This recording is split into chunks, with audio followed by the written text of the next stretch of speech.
Gênesis capítulo 3.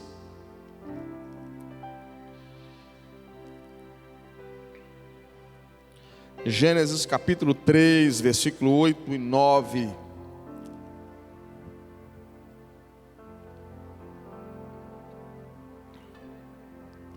De alguma forma nós vamos continuar uma parte da mensagem que nós ministramos semana passada.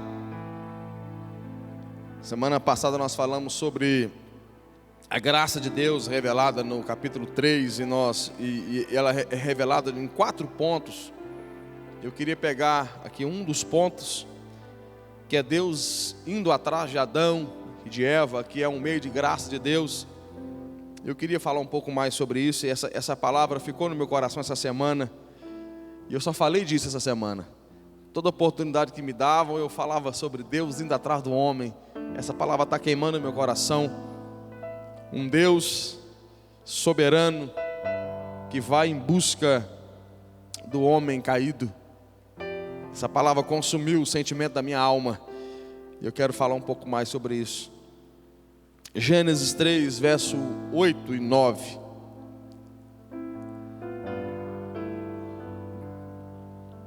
Quando ouviram a voz do Senhor Deus, que andavam no jardim pela viração do dia, esconderam-se da presença do Senhor Deus, o homem e a sua mulher, por entre as árvores do jardim. E chamou o Senhor Deus o homem e lhe perguntou: onde estás? Ele respondeu: ouvi a tua voz no jardim, e porque estava nu, tive medo e me escondi. Ouvi a tua voz no jardim, porque estava nu, tive medo e me escondi. Pai, em nome de Jesus, Senhor, fale conosco, Senhor. Fale conosco. Nos conceda espírito de sabedoria e de revelação no pleno conhecimento do Senhor. Ilumina os olhos do nosso entendimento. Nos faça mergulhar profundo na tua palavra, Senhor.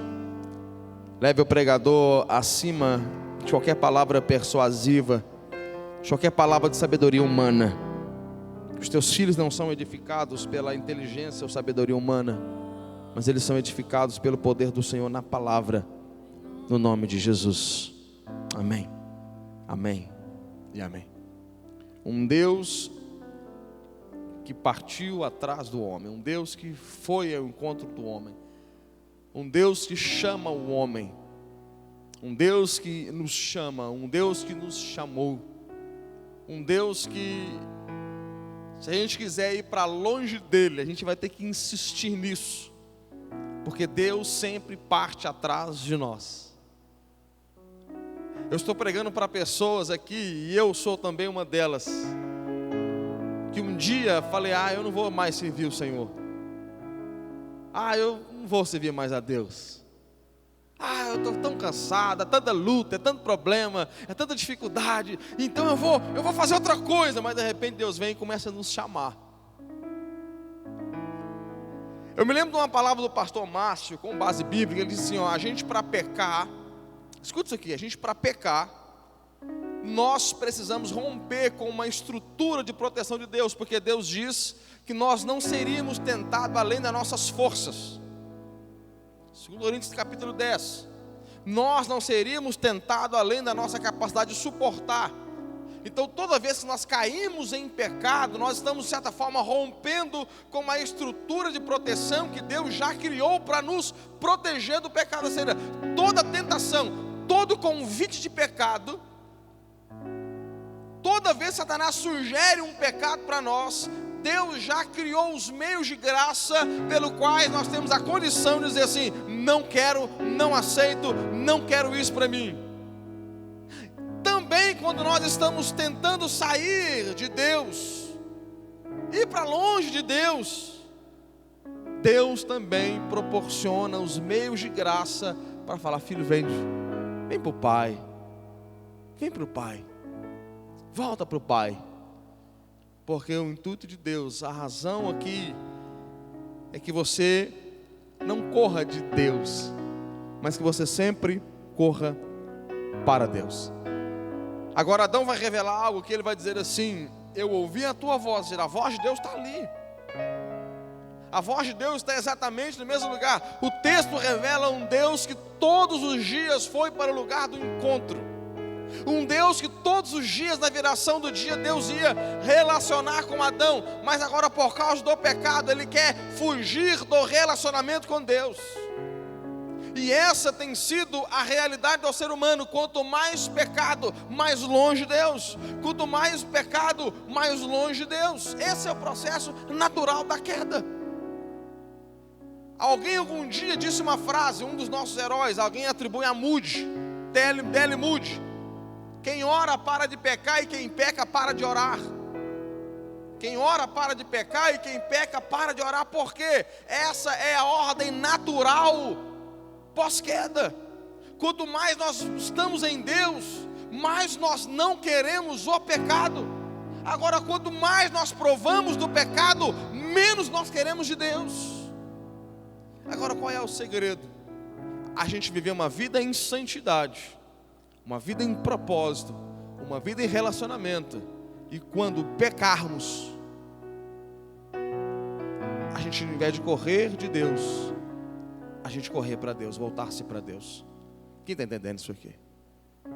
A graça de Deus está disponível e Deus vai sempre dizer o nosso nome. Agora, Adão teve medo. Sabe o que é interessante?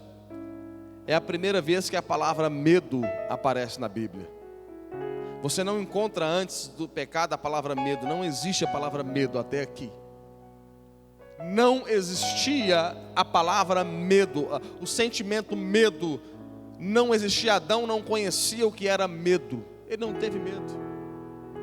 Eu fico pensando, irmãos, tem hora que a minha cabeça dá uma viajada. Eu fico pensando em Adão quando ele acordou. Quando Deus soprou fôlego de vida, ele no meio do jardim, um Deus todo poderoso lá, e ele simplesmente não teve medo. Ele não teve medo. Normalmente coisas novas traz medo para o coração das pessoas, mas Adão simplesmente não teve medo. Não existia um medo, porque Adão estava consumido pelo amor de Deus e não pelo medo. Agora, após o pecado, a palavra diz que ele teve medo. Abra sua Bíblia comigo, 1 de João. Lá no finalzinho da Bíblia, 1 de João 4, versículo 13. Adão teve medo, e porque teve medo, fugiu de Deus. Eu gostei muito de uma palavra do Juscelio de Souza, ele da equipe do pastor Luiz Hermínio. Ele disse algo: por medo de morrer, Adão correu para a morte. Por medo de morrer, Adão correu para a morte. Porque todo lugar fora de Deus é morte. Todo lugar longe de Deus é morte. 1 de João 4, verso de número 13. Nisto conhecemos que permanecemos nele e ele em nós, em que nos deu o seu Espírito. E nós temos visto e testemunhamos que o Pai enviou o seu Filho como Salvador do mundo. Aquele que confessar que Jesus é o Filho de Deus, Deus permanece nele e ele em Deus. E nós conhecemos e cremos no amor que Deus tem por nós. Deus é amor. E aquele que permanece no amor, permanece em Deus, e Deus nele. Nisto é em nós aperfeiçoado o amor, para que no dia do juízo mantenhamos confiança, pois segundo ele é, também nós somos deste mundo. Verso 18. No amor não existe medo, antes o perfeito amor lança fora o medo.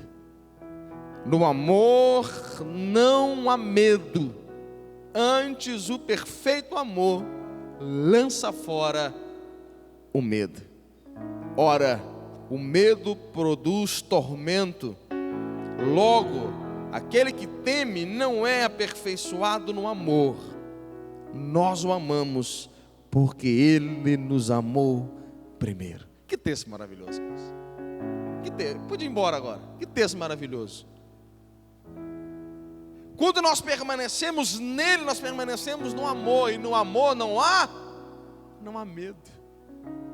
Enquanto Adão estava no amor de Deus, no relacionamento com Deus, enquanto Adão estava em Deus, não existia o sentimento medo. A palavra medo simplesmente não existia. Mas no momento exato em que Adão rompeu o relacionamento com Deus e tentou fugir de Deus, ele viveu uma palavra chamada medo. E o medo produz tormento. O cara está atormentado, amedrontado, fugindo de Deus. No amor de Deus não há medo. Fora do amor de Deus há medo e tormento. Tem muitas pessoas vivendo uma vida atormentada. Atormentada, essa é a palavra bíblica aqui. Agora, no amor não há medo, pois o perfeito amor lança fora todo medo. Sabe, uma das melhores coisas é a gente viver com Deus, viver ali no amor, abraçado com o Pai. Eu li o texto inteiro, irmãos, eu li o texto inteiro. Aqui o texto fala de permanecer nele, apesar de qualquer coisa, permanecer nele. Eu estou com um problema, permanece nele. Eu estou cansado, permanece nele. Eu não gostei muito do que o irmão falou comigo, permanece nele. O irmãozinho lá fez um negócio que, meu Deus, permanece nele. Eu caí em pecado, permanece nele. No amor não há medo. Agora, quando nós saímos dele, medo e tormento. E quem tem medo, irmãos, quer fugir. Quem tem medo quer fugir. Você sempre vai fugir daquilo que você tem medo. E se você olhar lá para fora, você vai encontrar muitas pessoas com medo de Deus. Elas nunca vão assumir isso. Tem coisa que é inconsciente, mas elas estão com medo de Deus. Com medo de Deus. E porque estão com medo de Deus, vivem uma vida em tormento. Sabe uma coisa boa de ser evangélico, ser cristão genuíno? É porque nós experimentamos uma paz. Nós experimentamos um amor. João, capítulo 16, o nosso Senhor diz: a minha paz eu vos dou. Eu não te dou como o mundo dá. A minha paz é diferente. Sabe qual é a paz do mundo? A paz onde você precisa estar tudo bem para você ter paz. Sabe por que muitas pessoas não experimentam paz? Sabe por que muitas pessoas não experimentam paz? Porque a paz para elas é a ausência de problema. E ninguém vive uma vida ausente de problemas. Alguém aqui conhece alguém que não tem problemas? Alguém conhece alguém que não tem problemas? Conhece? Alguém aqui conhece alguém que não passa por tribulação? Conhece? Não conhece? Então, se nós formos esperar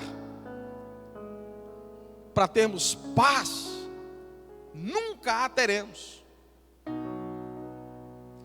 Eu quero ler uma frase, mas eu nunca fiz isso aqui. Eu vou pegar aqui um status que eu postei essa frase hoje, mas eu esqueci ela. Só um minuto, irmãos. Isso aqui é importante. Pastor Márcio Valadão postou de um outro pastor amigo nosso. Eu nunca fiz isso aqui.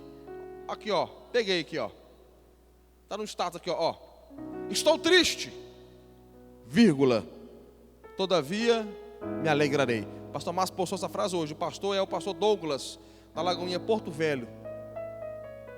Pastor Márcio postou isso hoje ou ontem à noite. Eu peguei aqui, abri meu celular hoje pela manhã, estava lá, uma postagem do nosso pastor. Aí eu li a frase: estou triste, vírgula, todavia me alegrarei. Aí eu fiquei pensando naquele negócio: estou triste, todavia me alegrarei. Não, mas eu estou triste, todavia. Aí aquele negócio foi entrando na minha cabeça. Aquele negócio foi entrando: estou triste, todavia me alegrarei.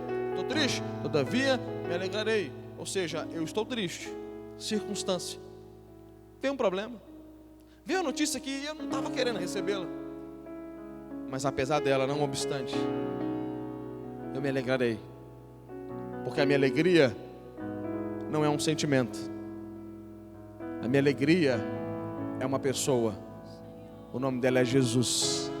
No amor não há medo, pois o perfeito amor lança fora, arranca todo medo. Eu não tenho, veio uma notícia ruim, mas eu não tenho medo dela. O problema veio, eu não tenho medo dela, porque quando eu tenho medo eu tenho tormento, eu tenho depressão, eu tenho angústia e por aí vai. Eu não tenho medo, eu não vivo debaixo de medo, eu já fui liberto do medo. Por quê? Porque nós estamos no amor de Deus. Você pode dizer glória a Deus por isso? Você pode adorar a Deus por isso? Você pode adorar a Deus? Adore a Deus por isso.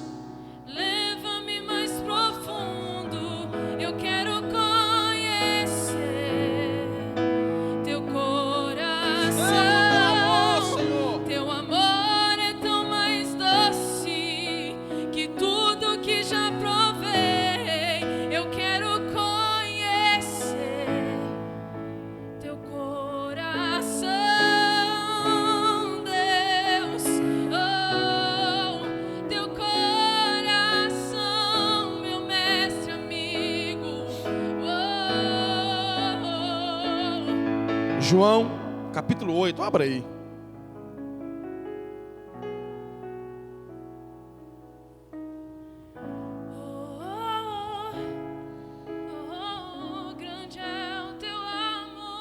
João 8:1. Vou esperar você abrir.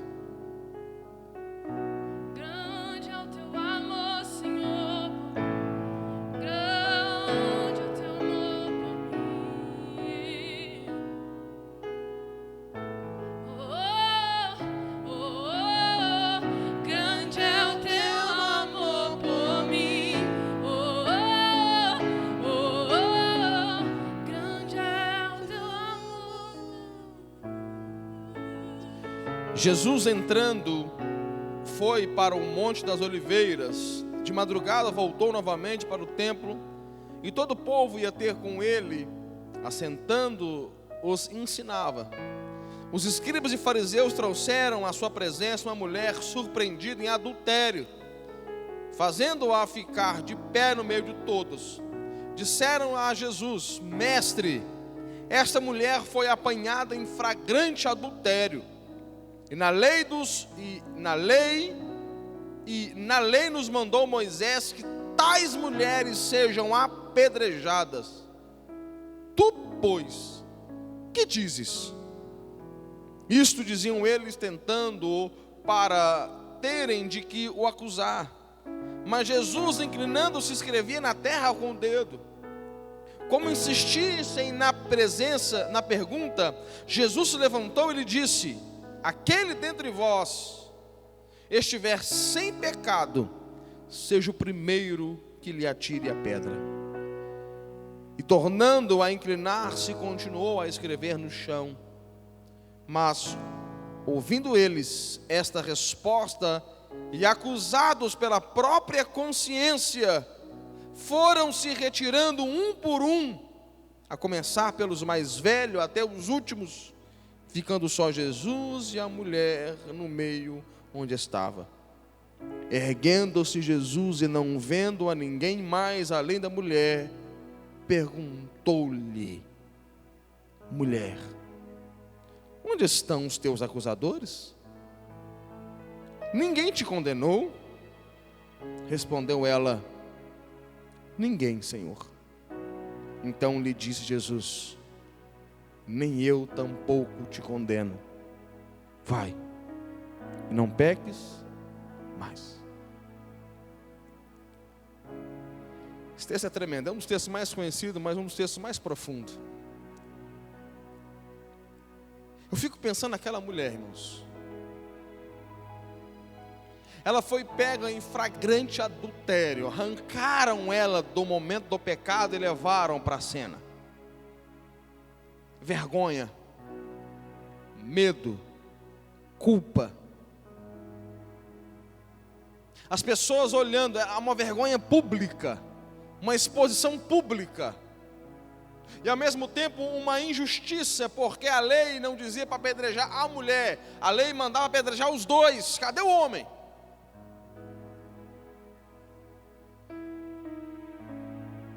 Aquela mulher está num momento de exposição, de vergonha e de medo. Se você tentar transportar sua mente lá para essa cena, e você tentar se colocar no lugar daquela mulher, talvez de joelho, talvez caída ao chão, pessoas com pedra para atacar, certamente, irmãos, um medo avassalador. Aquela mulher sabia que ia morrer. Vou morrer. Pequei e vou morrer. Pequei e vou morrer de forma pública. Pequei e vou morrer de forma desonrosa. Pequei e vou morrer na mão desses religiosos. Medo. Medo.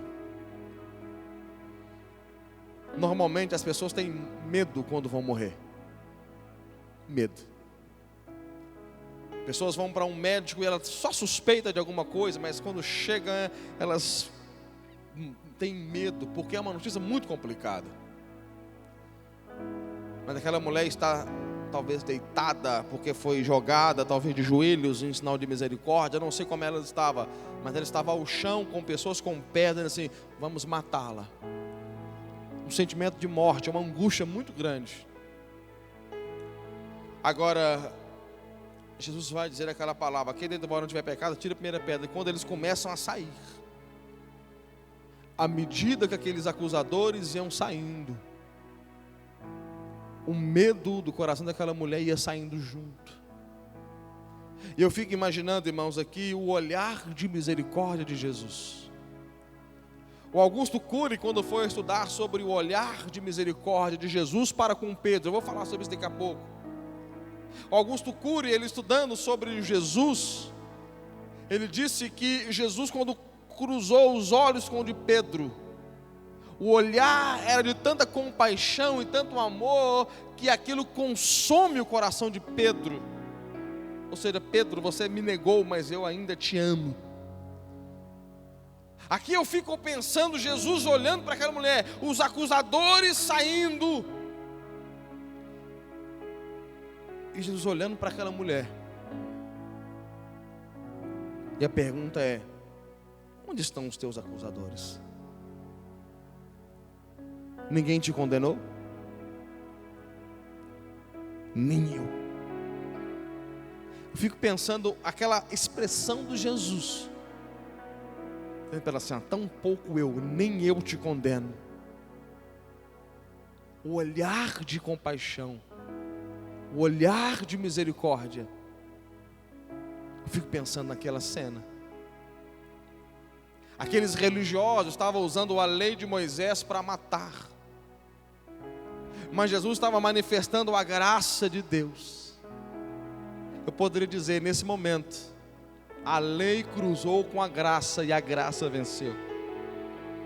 A lei cruzou, a lei cruzou com a graça e a graça prevaleceu.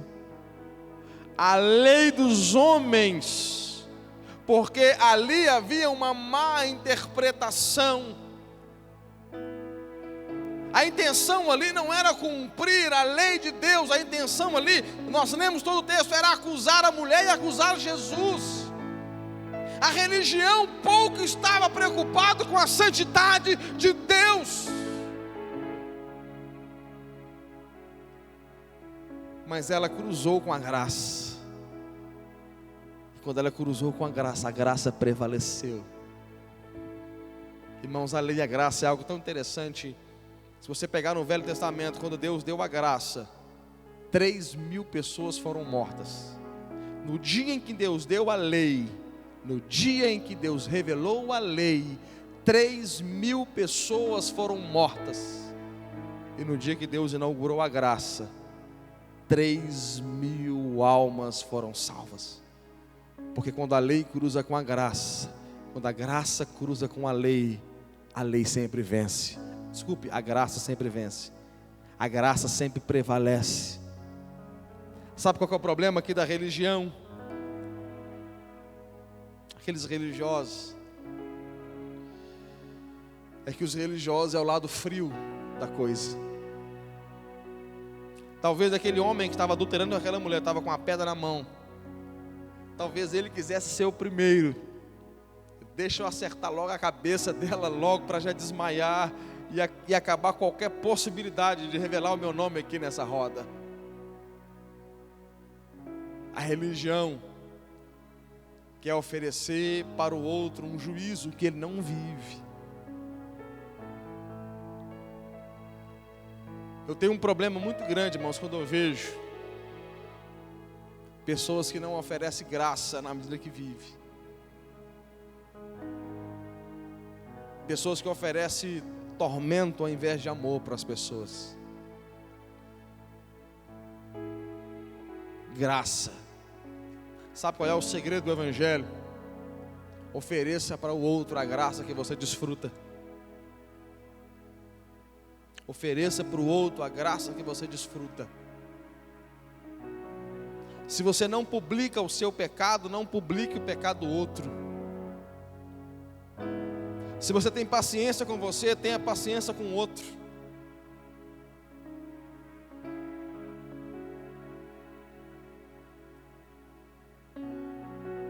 Todo legalista é perigoso.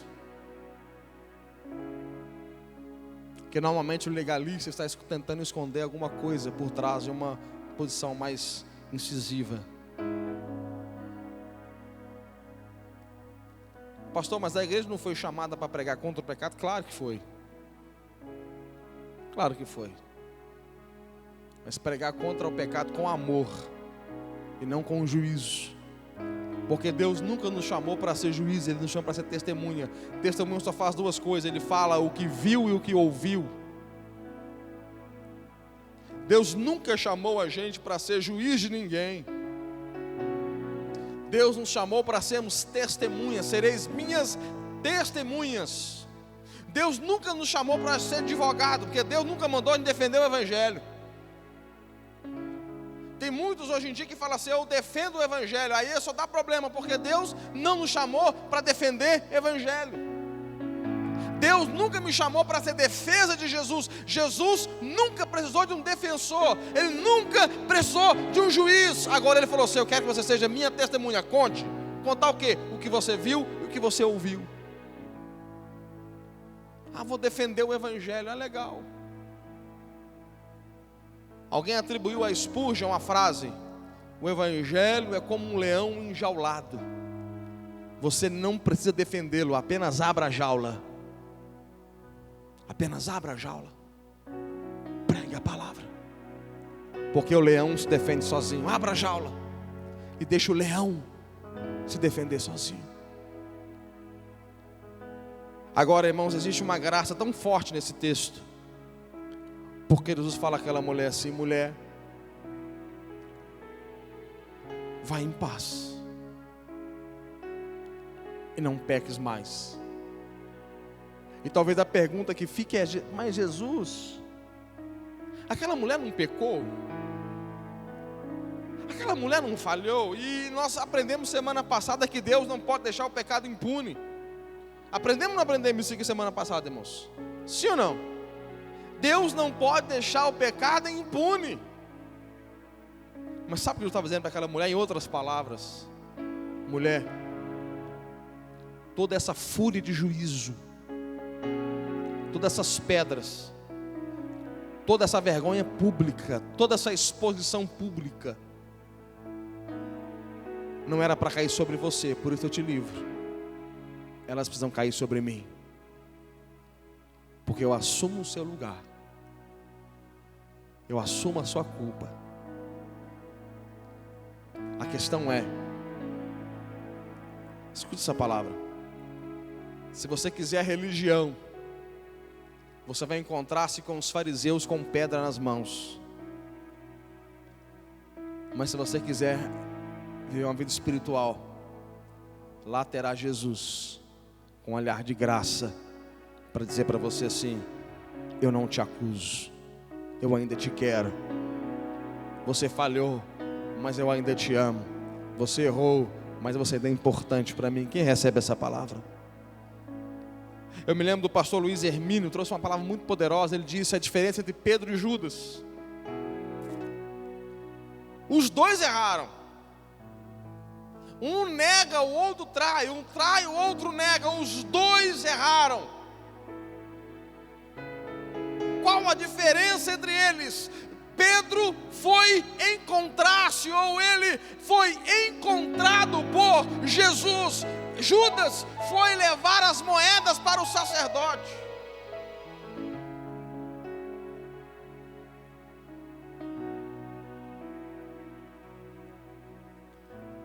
Sabe qual foi a resposta do sacerdote para o Judas? Fique as tuas moedas para ti, para a tua perdição.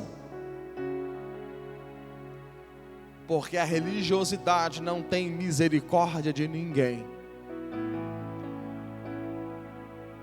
Quando você corre para a religião, você encontra frieza, condenação, acusação. Agora, quando você corre para Jesus, você vai encontrar um olhar de graça, que Ele não vai precisar de falar nada. Em alguns momentos Ele não vai falar nada, você vai sentir uma graça tomando você. Deixa eu te fazer uma pergunta. Quantos aqui já entraram? Não vai levantar a mão, eu sei que você não vai querer, mas sinta isso aqui que eu estou dizendo.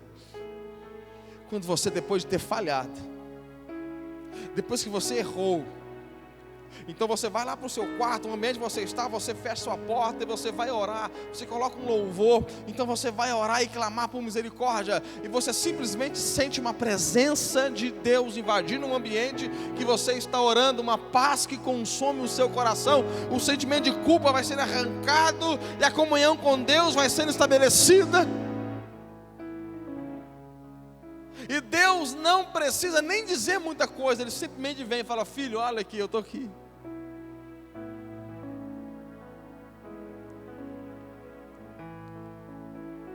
No amor não há medo, pois o perfeito amor lança fora todo medo. Deus, Ele vem ao nosso encontro, mas Ele não vem para condenar, Ele não vem para apedrejar, Ele vem para dizer: volta para a vida, porque longe de mim é morte, longe de mim é condenação, longe de mim é destruição, longe de mim é tormento.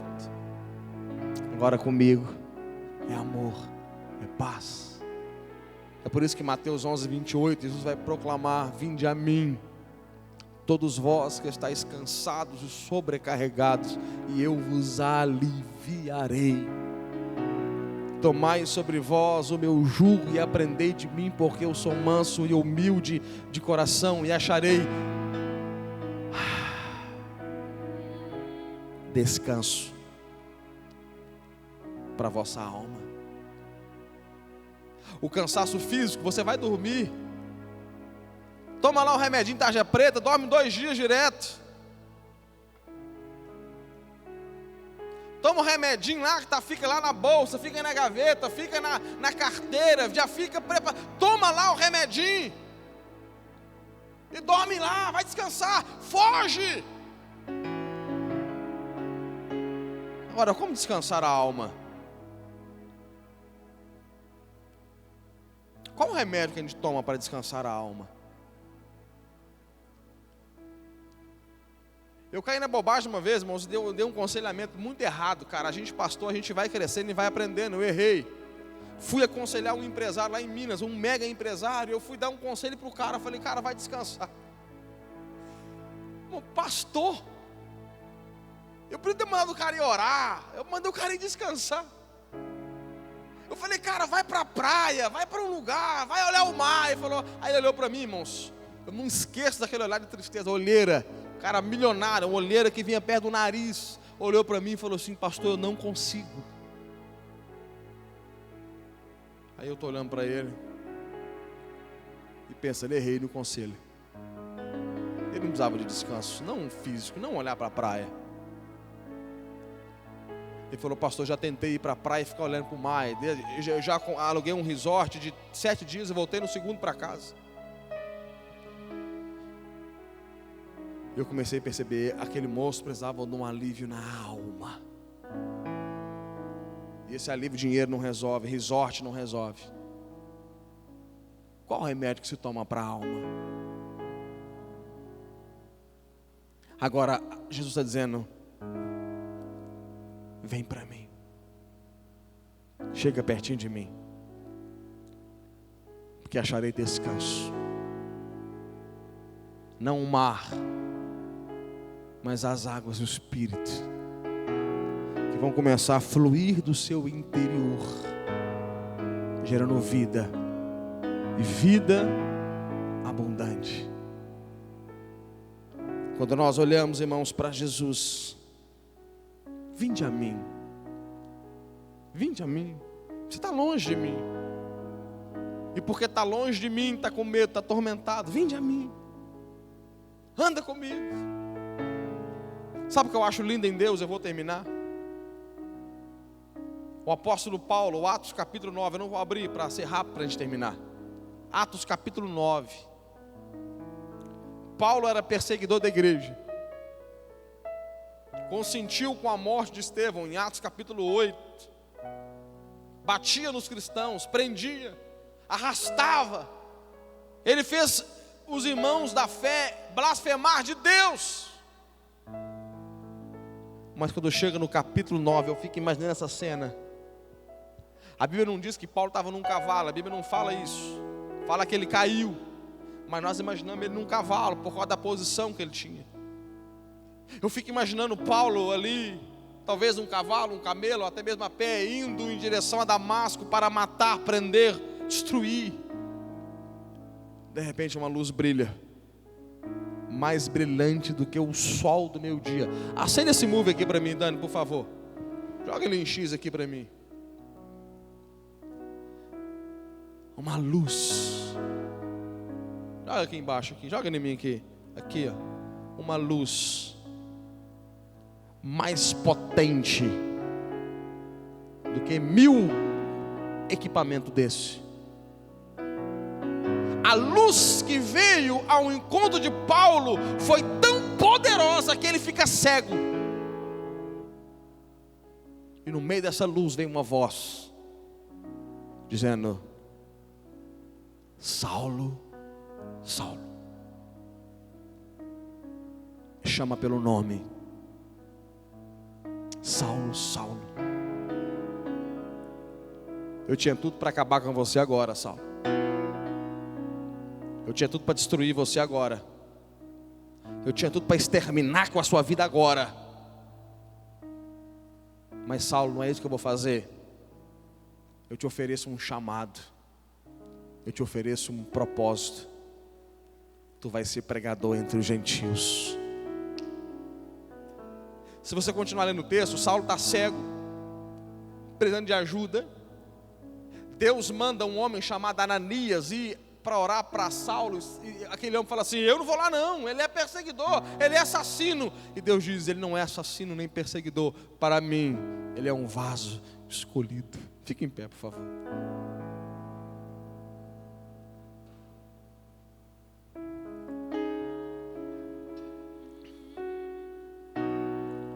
Quando Deus chama o nome de Saulo,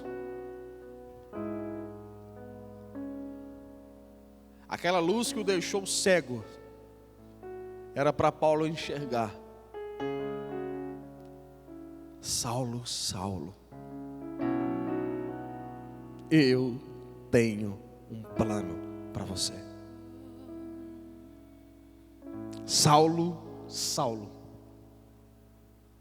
eu tenho um chamado para você.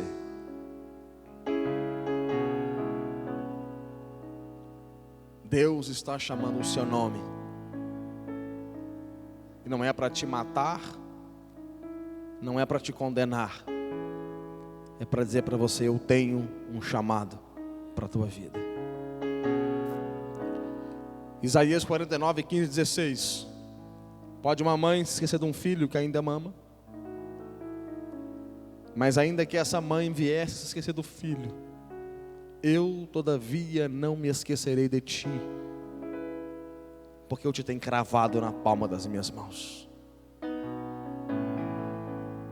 As mãos de Jesus têm duas coisas lá: os cravos, a marca dos cravos, que é a graça. A segunda coisa é o seu nome. Quando ele olha para as mãos, ele vê o seu nome. E ele vê uma outra mensagem: eu morri por ele, eu morri por ela. E é por isso que ele pode chamar o seu nome dizendo: eu tenho um propósito para a sua vida. Vamos orar? Pai, em nome de Jesus. Rabra Shondo Bianda Rabasirilia Labra Chorandarabas. Nos envolve com a tua graça, Senhor. No amor não há medo. Oh Rabandas e Andarabandaraba Chorakai Andaramana. No amor não há medo, no amor não há tormento, no amor não há angústia. E nós precisamos do seu amor.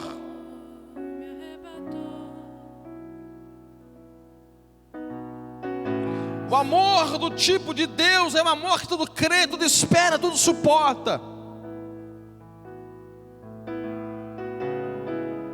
Radashou baraki kandarabandarabadaraba serelibalaba.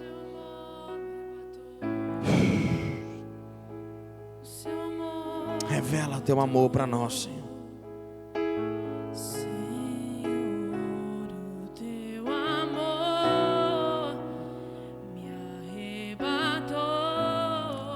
Nós não queremos religião, Senhor. Nós queremos o teu amor, Pai.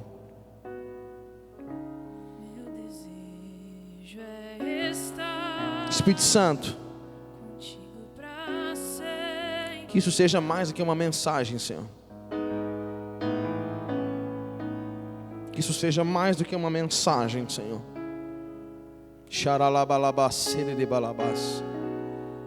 Mais do que uma mensagem, Senhor. Seja uma vida revelada pelo teu Espírito para nós, Pai. No nome de Jesus. Feche os seus olhos, quero fazer essa última oração. Coloca a mão na altura do teu coração. Nós vamos repetir, porque nós vamos nos identificar uns com os outros. Olha assim dizendo: Senhor Jesus. Ore com fé, ore: Senhor Jesus, eu abro o meu coração e eu te recebo como meu Senhor e o meu Salvador. E eu reconheço que sou pecador e não posso salvar a mim mesmo, mas eu me rendo ao seu amor que me alcançou e me salvou. E eu, Jesus, que havia me desviado, arrependido volto, na certeza que o Senhor me recebe de volta. Tantos vocês estão aqui, como os que estão em casa, os que vão depois cultuar por meio desse culto gravado. Se você orou pela primeira vez dizendo: Jesus, entra na minha vida, ou você está reconciliando com Jesus hoje, eu quero fazer uma oração por você. Eu quero orar sozinho agora, eu quero orar por você. E para eu orar por você que está recebendo a Cristo como Salvador, ou que está voltando para a casa do Pai, eu queria que você levantasse bem alto uma das suas mãos. Eu quero orar por você. Temos ali uma mão erguida. Cadê a segunda pessoa para Jesus? Fala assim: pastor, eu sou essa pessoa, pastor. Eu entrei aqui e eu entendi que eu preciso voltar para o amor. Eu preciso voltar para Ele, não para a religião, porque a religião vai me receber com pedras na mão. Eu preciso receber Ele, Jesus, que me recebe com um olhar de graça, de amor e de misericórdia. Temos mais alguém para receber a Cristo? Eu quero orar por você. Você em casa, se você tomou essa decisão, vai aparecer agora um telefone. Você pode ligar para nós, mandar um WhatsApp para nós, enviar uma mensagem agora no canal que você estiver assistindo, seja no YouTube, seja no Facebook. Temos também o Instagram da nossa igreja. Você pode enviar uma mensagem para nós. Aleluia. Irmã, vem aqui à frente, por favor. Deixa eu orar para a irmã aqui.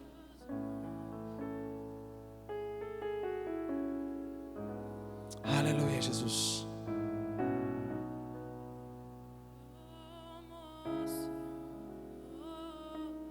No amor não há medo. No amor não há medo, pois o perfeito amor lança fora todo medo. Deus, em nome de Jesus, eu oro pela tua filha, Senhor.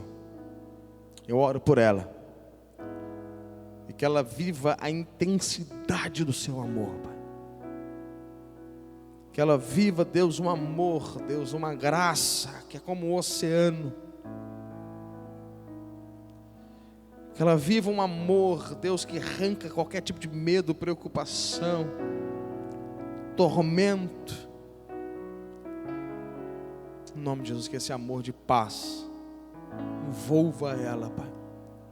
Tua palavra diz que o amor constrange, que o amor envolve, o amor toma, o amor abraça. Faça isso com ela, Pai. No nome de Jesus. Amém. Amém. E amém.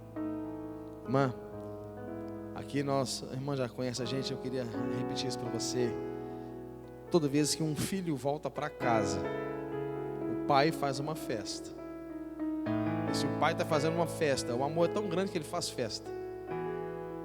E quando o pai faz uma festa, deixa para nós também um direito de fazer uma festa. Então nós queremos também receber a irmã aqui com festa. Por isso eu vou contar de 1 até 3 e pedir para você virar, para você receber a gente como família, e a gente receber você de volta como família, com bastante festa. Amém? 1, 2, 3. Vire, por favor. Traga-me pra mais perto, leva-me mais profundo. Eu quero conhecer teu coração. Teu amor é tão mais doce que tudo que já provei. Eu quero conhecer teu coração. Aleluia! Vamos embora, irmãos.